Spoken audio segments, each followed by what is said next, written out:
Welcome to Read Between the Lines, a book podcast. I am your host, Molly Southgate, and today I'm interviewing Matthew Harffy. Hi there, how are you today? I'm fine, how are you doing? I'm doing great. So, can you tell me about your books?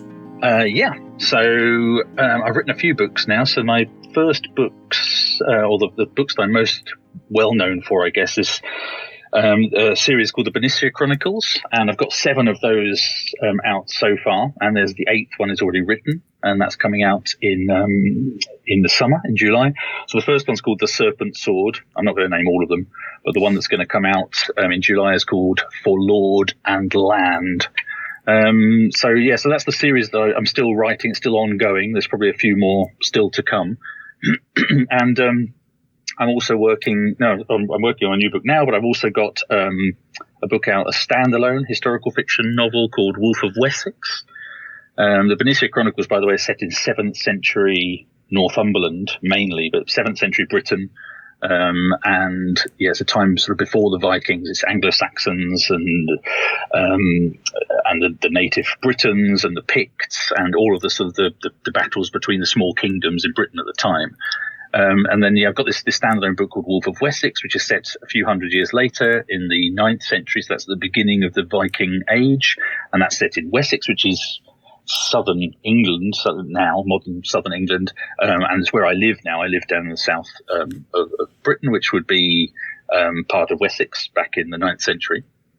And my latest book is a book called A Time for Swords, which again is set in Britain, and it's at the beginning of the Viking Age, and it's right at the beginning of the Viking Age, at the very first, what's recognized as the beginning of the Viking Age, which is 793 AD, which is the first attack on British soil, which is the attack of on the monastery of Lindisfarne, Holy Island, on the northeast coast of what is now England, but at the time Northumbria was its own kingdom.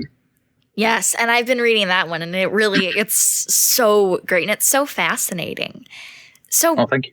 When you're writing these are historical fictions, so I cannot even imagine the amount of research that had to go in. Can you tell me a little bit about that process?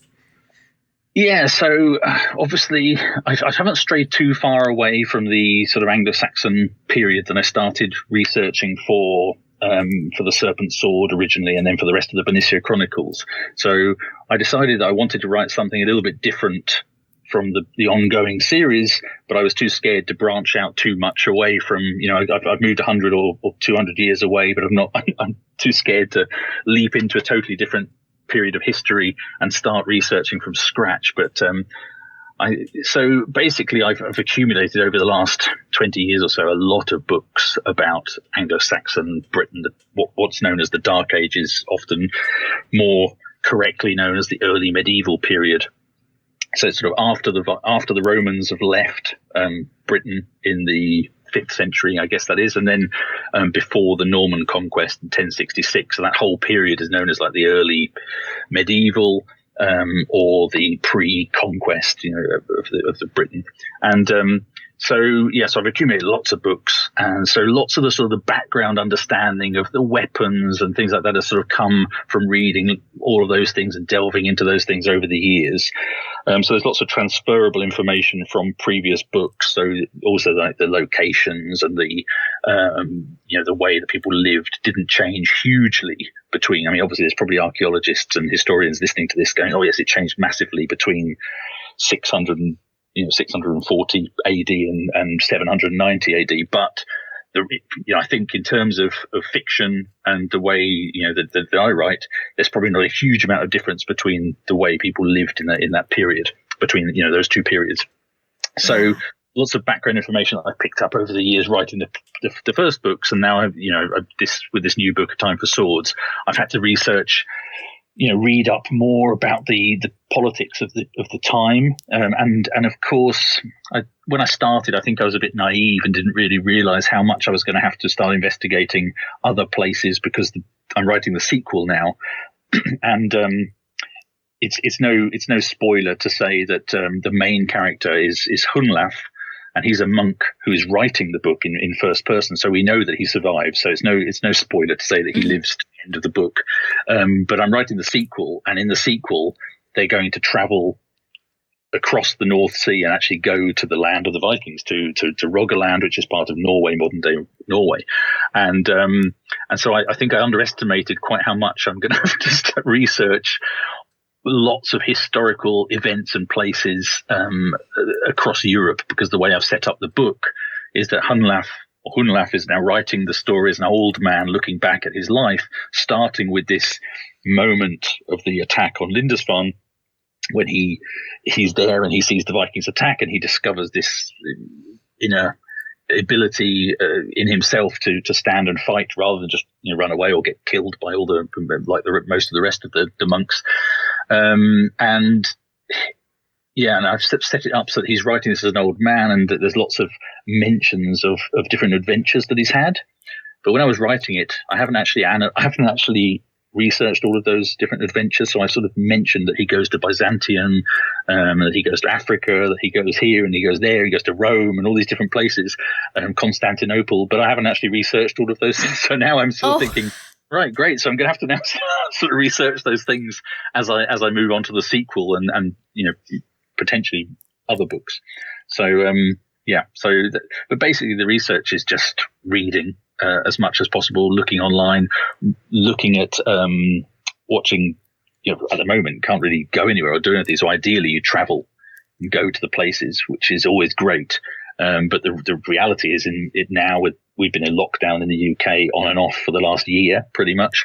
So there's been no travel allowed. So it's using lots of Google Maps, Google Earth, YouTube videos of places, and just so I'm researching Norway, reading books about Norway and buying maps of Norway, but then going on YouTube and watching people's videos of Norway and doing people film drones flying over rivers and places, and I just watch those and try and soak in the feel of the place like that. So.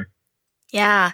Do you have any books that you would recommend that are in that vein and in that time period that you used for research?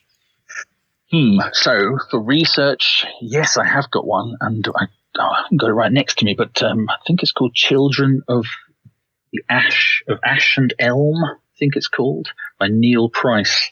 And that's a book about the Vikings, and that's really, really good. If you're sort of more interested in the whole sort of Anglo-Saxon period, there's lots of different books, but I've got a whole bookshelf here, which hopefully you can still hear me as I'm going over and looking at the bookshelf. Oh, but yeah. There's okay, as long as you can still hear me, that's great. There's a book called The Anglo-Saxon World by Nicholas J. Hyam and Martin J. Ryan, and that's a really great book. So I would recommend that one. And then there's all sorts of things. There's another book set, if you're interested in the 7th century and that sort of period, The King in the North by Max Adams is fantastic. And then there's the old stalwart book that goes right back to, I think, the 1940s originally, which is kind of like the sort of the granddaddy of Anglo-Saxon study, which is a book by Sir Frank Stenton, and it's just called Anglo-Saxon England. So yeah, those are some of the books that I've got. I've also got like an Ordnance Survey map of the Dark Ages. So the Ordnance Survey is a British maps of sort of very, very detailed maps of that you can get sort of like for hiking. But they brought out in the 60s. They brought out a map of the Dark Ages, and it's basically got this whole massive map of the British Isles with all of the historical sites marked on it, and Roman roads and things, and it's fantastic. And I use that a lot for research as well. Awesome. Thank you so much. So your book, The Serpent's Sword, is being adapted for television. Oh my goodness. Can you tell me about that? I watched the trailer and it looks so good, and I'm definitely going to watch that once it comes out. Well, I mean, hopefully it will come out. So this is the thing. So it is being it's being adapted. Well, it's been adapted. There's been scripts written, and as you say, you've seen a trailer, but that's a proof of concept trailer. So the history behind that is actually a group of people, a small production company in South Wales, and a few other people got together and contacted me, and we talked, and they found out that I hadn't sold the rights to The Serpent's Sword or the series to any TV or film adaptation, and they were interested in doing it. So we got together and we started working on it, and so I'm involved closely with them. But basically, the idea was to put together this proof of concept trailer, and the script and a whole package, so a pitch deck that you can take to studios, and then take it out to pitch, and hopefully use that proof of concept trailer to show the kind of thing that we would be able to produce, or really they would be able to produce, because it's the production guys that have done that. But yeah, really happy with the results. We managed to film it just before lockdown. I mean, literally, we were finishing it took, because the trailer. Because normally you film a whole series and then you pull out the trailer based on the best bits. But the way we worked, because we didn't have any money, I mean, we did it literally for pretty much nothing. We got a donation from a fan of £1,000, and that's how much we spent. So it was all made for, just over $1,000. I mean, it was crazy. Oh boy. Nobody got paid. All the actors were doing it just for the love of acting, and we were pulling in favors from left, right, and center. The results are fantastic. We got a professional composer to do the music and all this. It was incredible. And we got professional sound design. We got great costumes. I mean, we really pulled in so many favors, and the thing looks, as you said, it looked great, and it really looks professional. But because we went about it, trying to put together something that was sort of gripping and a trailer for a whole series, but without filming the whole series, we wrote, actually the script writer that we work with, Greg Stewart, he's a great script writer that's involved in the project, and he wrote a script for the trailer, and then we storyboarded that, and then we just filmed the individual scenes. So we picked out these moments from the story that we thought would look good, and it sort of works as a trailer.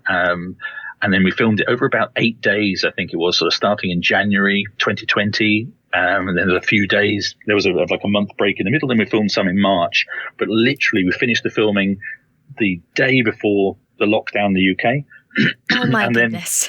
And then we spent then the editor spent the next couple of months editing it all, and the people doing the sound design and all of that stuff. But yeah, it was finished sort of in the summer, I think, last year. Wow. It got a great reception. When it went out, we put it out in, I think it was in June, the end of June. And within 2 weeks, we had 100,000 views on it on the Facebook page where we shared it. So it was, it did really, really well. And everybody said that it was great. So fingers crossed somebody will pick it up. We're at the moment, we're still taking it out there. We've got an agent now in the US, and we're taking it out to production companies. And obviously, with the pandemic, it's kind of been put on hold for a while, but then we're sort of kicking off the process again now. That's awesome. Yeah, I highly recommend everyone goes to check this out, because it's really, really cool. So how did you find someone to write the screenplay? Because I can imagine that it's totally a different skill set than writing novels, but I was thinking that must have been a little bit odd to find someone that fits your voice as well. Yeah, so it was an interesting process. I'm not, I haven't got experience in doing this. And at the beginning, I think there was maybe a possible expectation that I write the scripts for it, because when we started talking about it. But I said straight away at the beginning, I said, look, I'm not a screenwriter. I don't know how to write scripts. I mean, it's difficult enough writing a novel. I'm not even sure if I've got, if I'm that good at that. So I don't want to try to write a screenplay without the knowledge of how to do it. So we decided to put out a call to one of the guys that's on the project. So Jordan Woodley is one of the producers. I think he put out a call on some different websites where, writers, screenwriters and actors and people from the industry post, and basically said, would people write a sample based on, I think it was just a few pages from the first chapter of The Serpent's Sword, and then send them in. And then we looked at those. I think we got about 15 or so sample scripts, and then we read through those.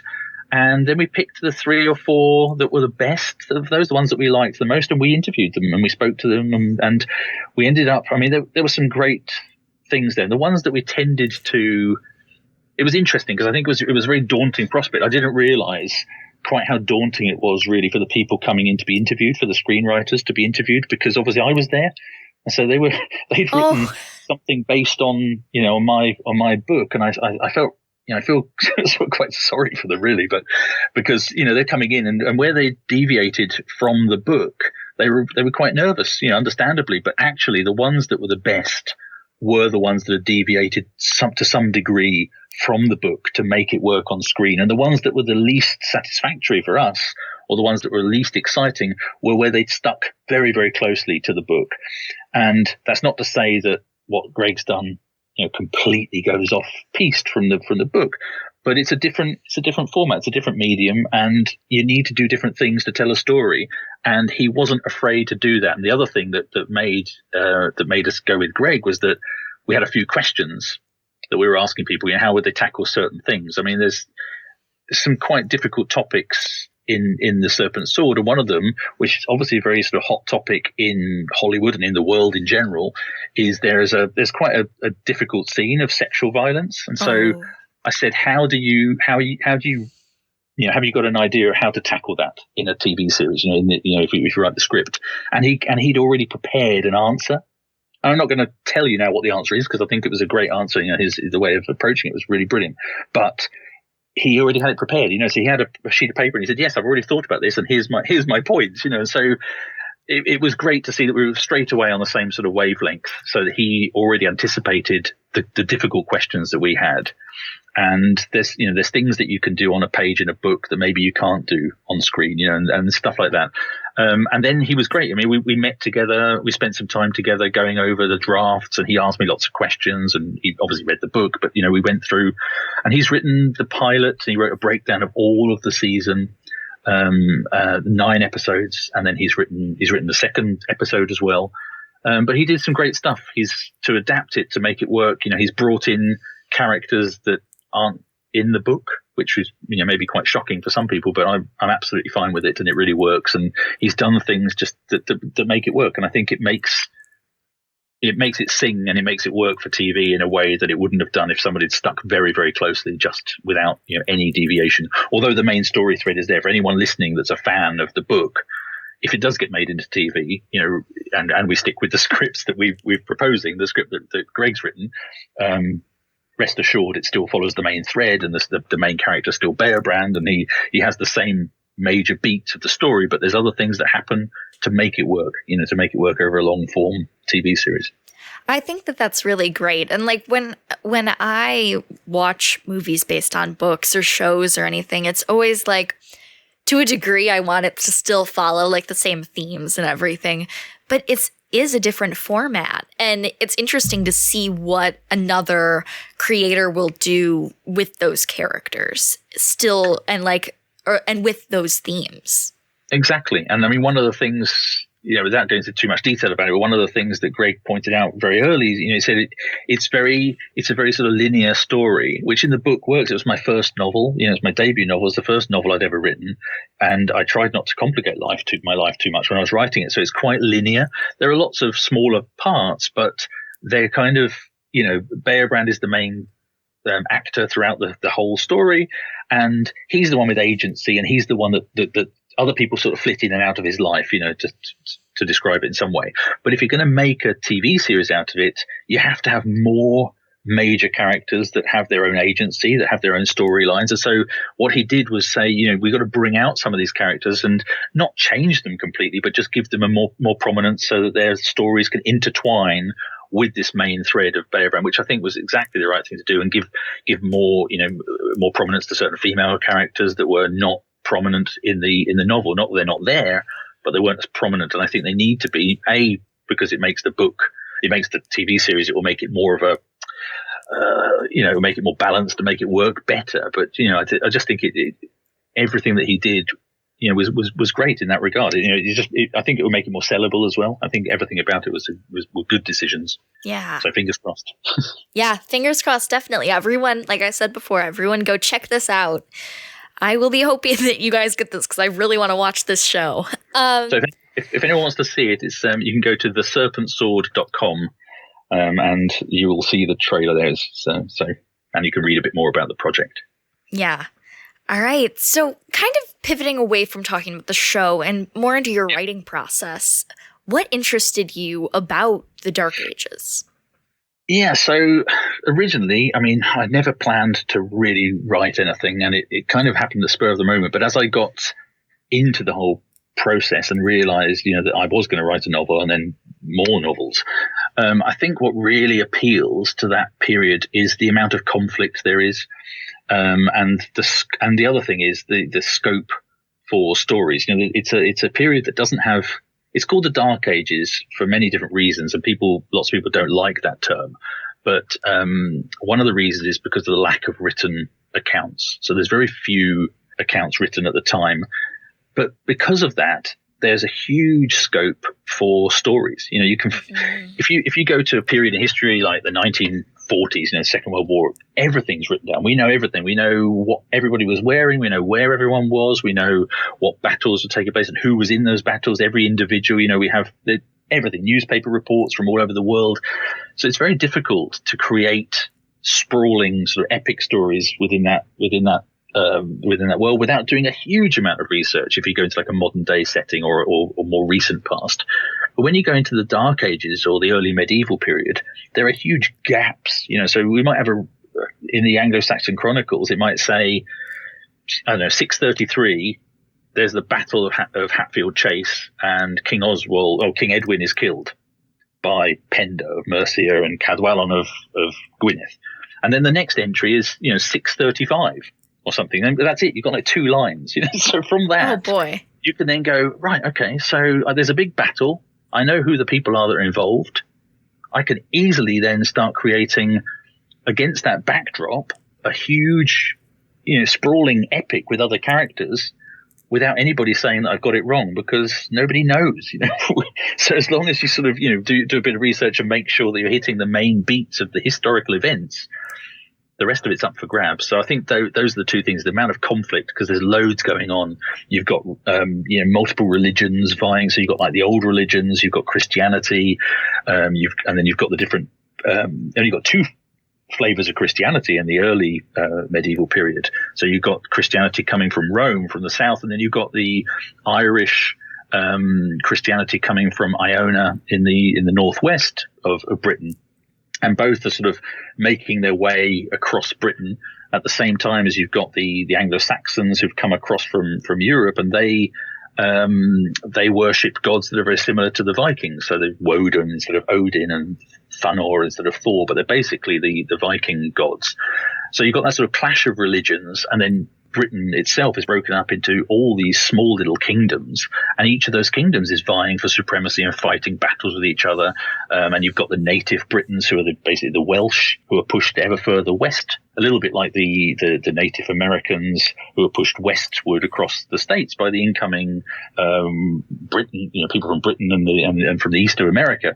It's very similar sort of thing that was happening here with the Anglo-Saxons sort of pushing in from the east and pushing the native people further and further into the west. So all of these people are fighting, and there's lots of scope there for battles and for stories and things to happen.